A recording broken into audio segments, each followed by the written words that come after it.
There was an envelope on her pillow. Not mine. Hers. No name on it. Just sealed with that ridiculous wax stamp she used to make in college. The one she swore made her feel like royalty. Scarlet red. Perfect circle. Mocking me. I hadn't left it. I hadn't even touched her side of the bed in 2 weeks. She came home humming. Hair slightly damp. Lipstick smudged like someone else had been careless with it. She saw the envelope. Froze. Then looked at me like I had crossed some line. "You opened my drawer?" she asked. I didn't answer. Because that drawer wasn't locked. Because that drawer held 3 things. An unopened bottle of perfume I gave her last Christmas, a flash drive with nothing on it but a folder labeled Dax, and a note she had written to herself. It said, "If you ever want it to end, just ask for one night. He'll fold." I read it 3 times. Not because I didn't believe it, but because I did. So when she came home that night, cheeks glowing like she jogged through another man's memories, I didn't shout. I just asked, "Was tonight the night?" She blinked. Didn't lie. Didn't confess. Just sat on the edge of the bed, picked up the envelope, my envelope, and stared at the seal. She cracked it open. Inside were 2 notes, each folded, each with a different future inside. She didn't speak, just unfolded the first one. It said, "Go, but don't come back. Leave everything. I won't chase you." Her lips trembled. She opened the second one. "Stay? But I'll never forget. And neither will you." She looked at me like I had just torn open her ribs and put a mirror inside. "You didn't have to make this dramatic," she whispered. I didn't blink. "You did," I said. She didn't choose that night. She went asleep, fully clothed, facing the wall, but I knew she'd decide by morning. I just didn't know what else I'd find before she woke up. And that's when everything started unraveling. By the time sunlight spilled through the blinds, I was already awake. Not because I couldn't sleep, I never even tried. I sat in the living room in complete darkness, just listening to the silence breathe. Alara didn't come out of the bedroom. She hadn't said a word since she read the notes. 2 futures, both unbearable. But she asked for the night. That was her condition. And I gave her 2. I didn't expect gratitude. At 6:42 a.m., her phone buzzed. Once. Then again. I didn't touch it. I didn't have to. We'd been on the same cloud account for years. It wasn't intentional, just laziness. She used to send me playlists that way. Grocery lists. Flight details. Now, her voicemails popped up there too. The message transcription loaded automatically. "Hey, I'm parked. Same spot. You okay?" He didn't freak out, did he? "Listen, we don't have to do anything, Elle. We can just talk. Just see how it feels being real for once. I'll wait." It was from an unknown number. I clicked play anyway. His voice was too smooth, too careful. The kind of man who knew exactly how much damage he could cause and smiled while doing it. I shouldn't have listened to it, but I played it again and again until it stopped sounding like betrayal and started sounding like permission. She hadn't deleted it. She wanted me to hear it. I could tell by how she left her phone face down, not silenced, with the volume full. I walked into the bedroom. She was awake, but pretending not to be. I could always tell. Her breathing changed when she was faking sleep. Years of living together taught me everything, except how to stop being naive. I said nothing, just took the phone from the nightstand, opened the voicemail, and pressed play one last time. Loud. She didn't flinch. Only when it ended did she finally turn to look at me. Her eyes were glassy but dry, like she wanted to cry but ran out of water days ago. "I didn't go," she said. That was it. 3 words. Not "I'm sorry." Not "he means nothing." Just "I didn't go." I wanted to believe her. God, I did. But the timeline didn't add up. She came home with her lipstick blurred, her hair damp like someone had run their hands through it. Her perfume was heavier than usual, clinging to her like a cover-up. So I asked her again, "Did you go?" She sat up slowly, like even gravity was judging her. "No, but I thought about it. I even got in the car. I made it to the parking lot. But I couldn't. I just sat there." I stared at her. She wasn't wearing her wedding ring. I hadn't noticed until that moment. It had left a pale circle on her finger, like her body still remembered the promise even if she didn't. Then she said something I wasn't prepared for. "I didn't go to betray you. I went to see if I could feel anything again. With anyone. Even a stranger." That hurt worse than any confession of cheating could have. Because love doesn't die with someone else's touch. It dies in numbness. And she had chosen numbness over me. I waited until she left. She said she was going to her sister's place. Said she needed space to think, which was ironic, considering how much she'd already been thinking without me lately.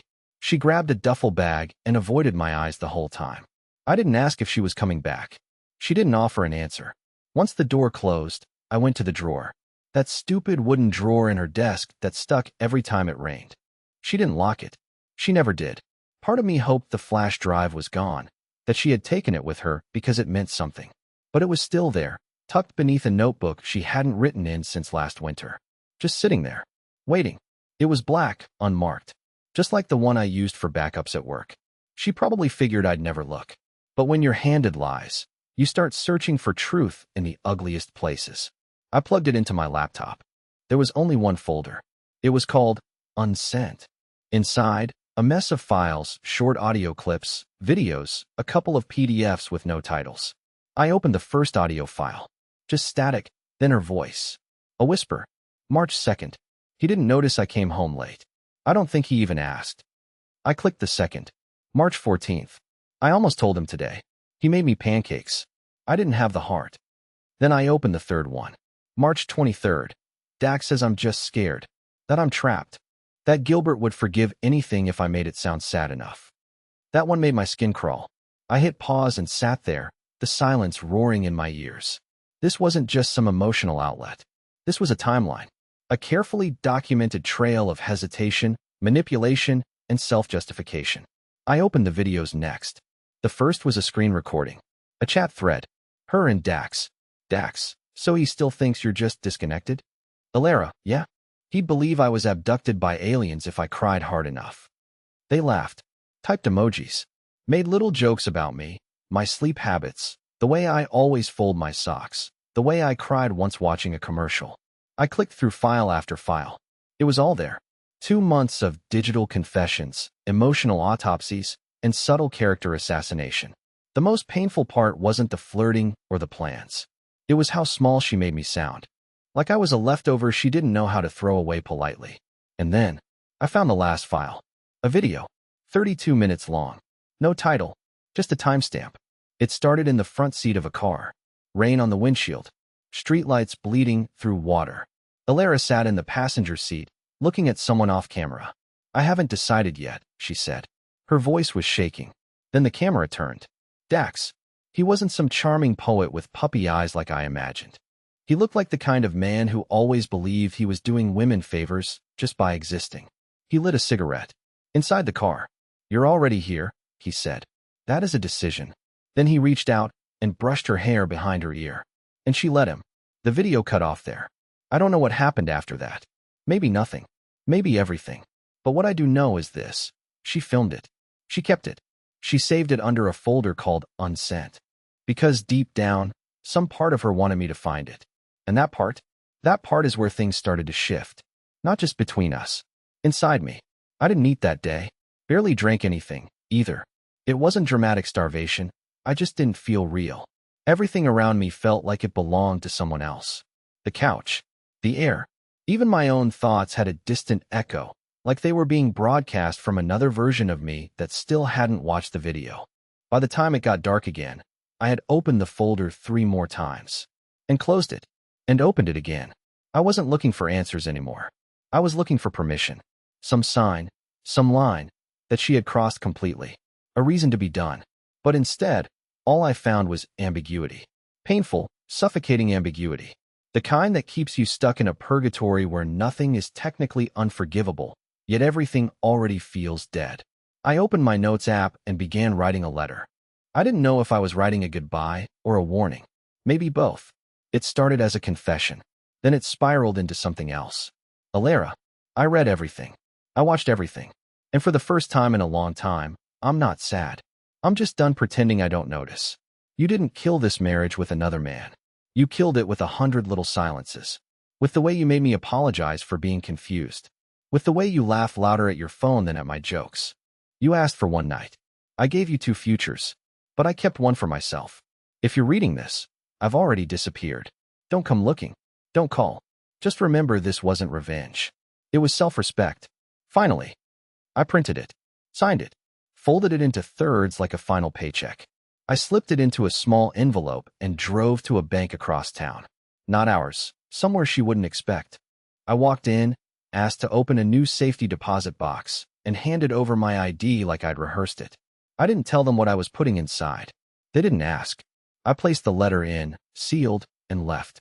That night, I texted her sister. Alara left a flash drive at home. Can you ask her if she wants me to hold it or drop it off? No response for an hour. Then a short reply. She's not here. Haven't seen her. I waited. 5 more hours passed. She didn't come home. Didn't call. Didn't text. At 2:31 a.m., I heard a sound outside the apartment. A soft click, like someone trying to open the door, but stopping. I stood still, breath frozen. Nothing. Then silence. She didn't come in. She just left again. But in the morning, something had changed.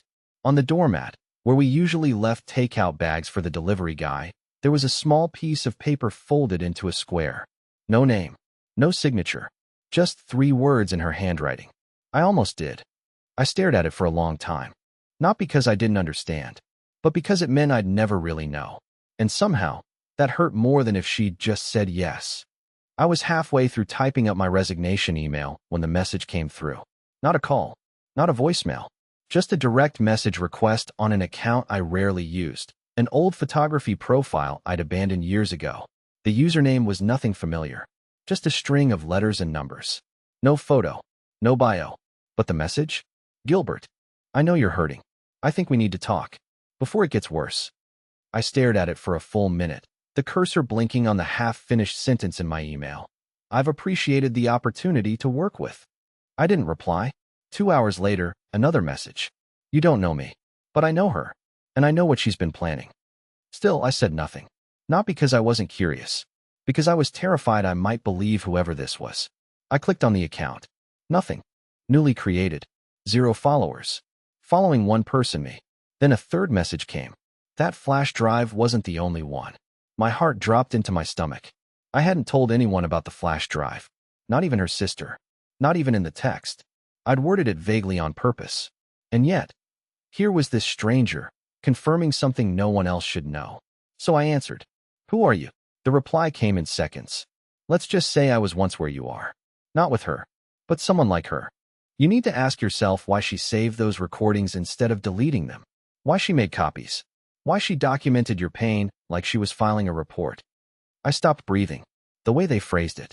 Filing a report. That's exactly how it had felt. Cold. Systematic. Like she was building a defense long before there was even a war. You're saying she planned this? The reply was instant. She's not the victim, Gilbert. She's not even confused. She's rehearsed. Every move she's made, every word, every silence. It's a strategy. She's used this pattern before. And you're not the first. My fingers trembled above the keys. How do you know this? Then the stranger sent a file. A single JPEG. I opened it. It was a photo of a handwritten letter, wrinkled, smudged, but legible. And it wasn't addressed to me. It was addressed to a man named Caleb. Different name. Different handwriting style than mine. Same words. Word for word. The exact same lines she'd said to me weeks ago when she first brought up Dax. I just need one night. I love you, but I need to feel something. Just once. It won't change anything. Every syllable matched. Like it was rehearsed. Scripted. Reused. I felt the heat rise in my chest. Not from anger. From humiliation. I wasn't just betrayed. I was replicated. A template. A character in her private theater of manipulation. I typed one final question. What happened to Caleb? This time, the reply took longer. Then, he disappeared. Literally. Vanished. 2 weeks after she left him. I blinked. You think she did something to him? And then nothing. The account vanished. Deleted. Gone. Like it had never existed. I sat in the dark, the glow of the laptop screen burning my eyes. My ears rang. I tried to rationalize it. Maybe someone playing games. Maybe an ex of hers with a grudge. Maybe a hacker. But the letter, that handwriting, that message, it wasn't coincidence. Someone had rehearsed me into their tragedy. And now I couldn't shake the feeling that my exit, whenever it came, was already part of the next script she was writing. I hadn't followed anyone in my life. Not like this. Not with the kind of shaky hands and shallow breaths usually reserved for crimes. But that night, something in me switched. I wasn't looking for revenge. I wasn't even sure I was looking for truth anymore. I just needed to see who she became when I wasn't there. The poetry cafe wasn't hard to find. She tagged it in stories, mentioned it in passing, like it was a harmless little ritual, something I didn't need to worry about. I parked across the street and waited. It was raining again, a steady, cold drizzle that blurred the world just enough to make everything feel like a bad dream. At 7:14 p.m., she arrived. Umbrella crooked, black coat clinging to her. She didn't rush. She walked like she was heading home. Confident. Unbothered. There was something infuriating about that. How easy it seemed for her to breathe without me. Then the door opened. Dax. He stepped out like he'd been waiting, holding 2 takeaway cups. I felt a pulse of heat crawl up my neck. He handed her one, and they hugged. Not tight. Not dramatic. But long. Familiar. Her head rested on his chest like it had done this before. They didn't go inside. They walked. Together. And so I followed.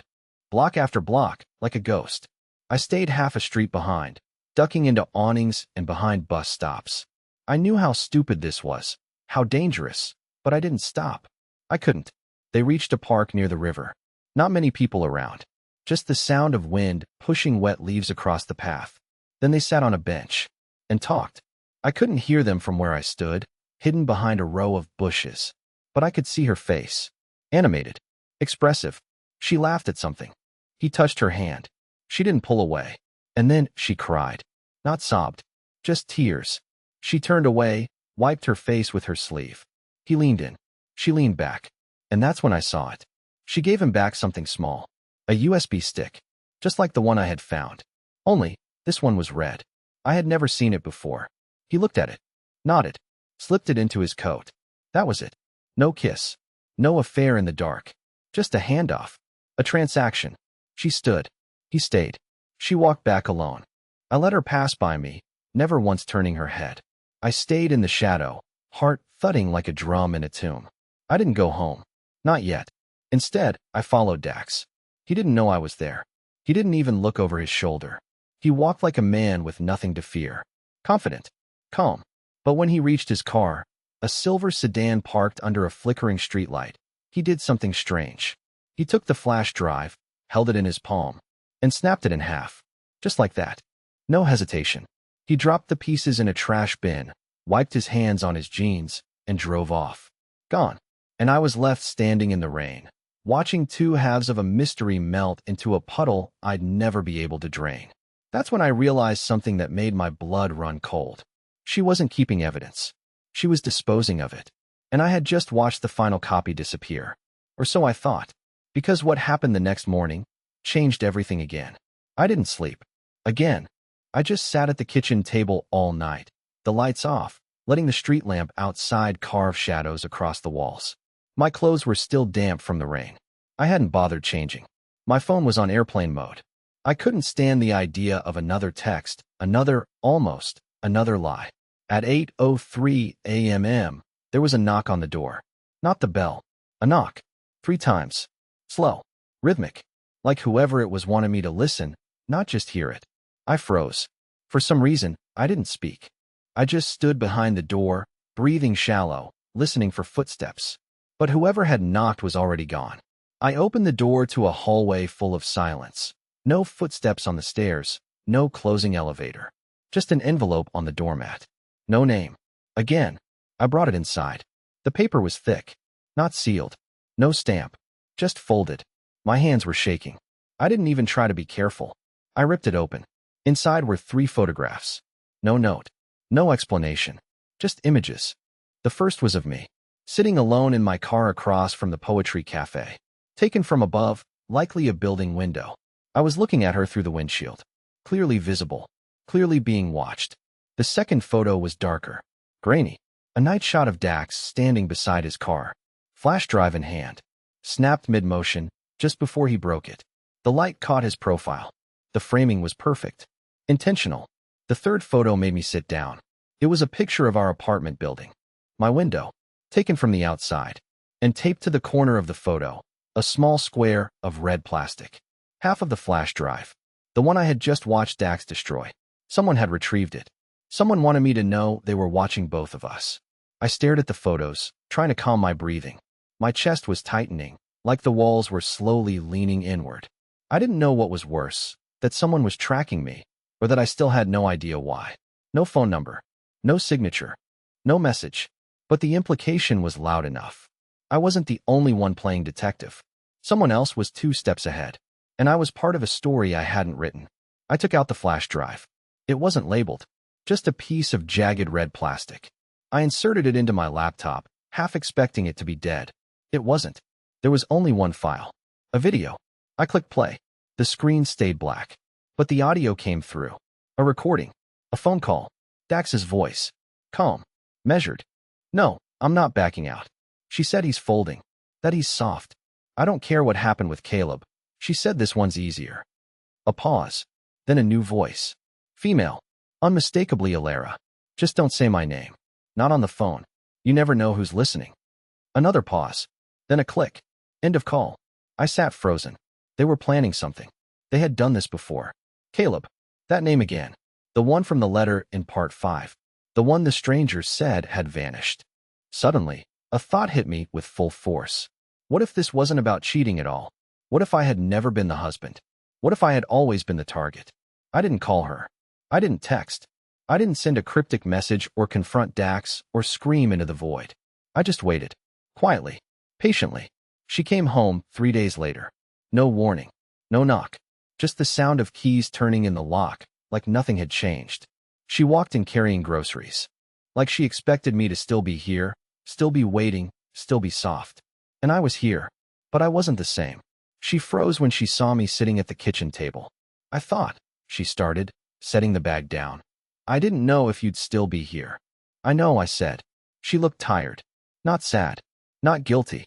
Just exhausted. Like living in the mess she made it finally caught up to her. I'm not going to ask where you were, I said calmly. And you don't need to explain. Not anymore. She stepped closer, carefully. Gilbert, I know about Caleb, I interrupted. Her eyes widened just a little. Enough to confirm what I already knew. I reached into the drawer and took out a second envelope. Not the one with pain. The other one. The one I had rewritten over the last 3 nights. The one that no longer screamed, "Why did you do this to me?" but instead said something far more dangerous. You don't get to. I slid the envelope across the table. She didn't open it. I'm not trying to hurt you, she whispered. But you already did, I said. Not with Dax. Not with the drive. With every lie you rehearsed. With every time you made me doubt myself instead of your silence. She stayed quiet. I stood up, looked her in the eyes. I'm leaving. The lease is in your name. You can have it. She looked confused. Like she hadn't prepared for me to let go. Like she had braced for a fight, not peace. And Gilbert? She asked as I grabbed my bag, already packed, and sitting by the door. I paused. Why now? I smiled softly. Not bitter. Not angry. Just free. Because I finally remembered who I was before you convinced me I was weak. And then I walked out. No dramatic music. No slamming doors. Just a quiet exit, the kind that carries power in silence. It's been 7 months. I live in a smaller place now. I got a cat. I quit the job that drained me and took one that pays less, but lets me breathe. I started therapy, real therapy, not just Reddit and regret. I go on walks again. I cook real food. I laugh more. Sometimes I think about her. Not with hate, not with longing, but with a strange kind of thankfulness. Because she broke something in me. And in the wreckage, I found pieces I never knew were missing. And every now and then, when it rains, I remember the envelope on the pillow. And I smile. Because I wrote my own ending. And this time, it didn't need her signature.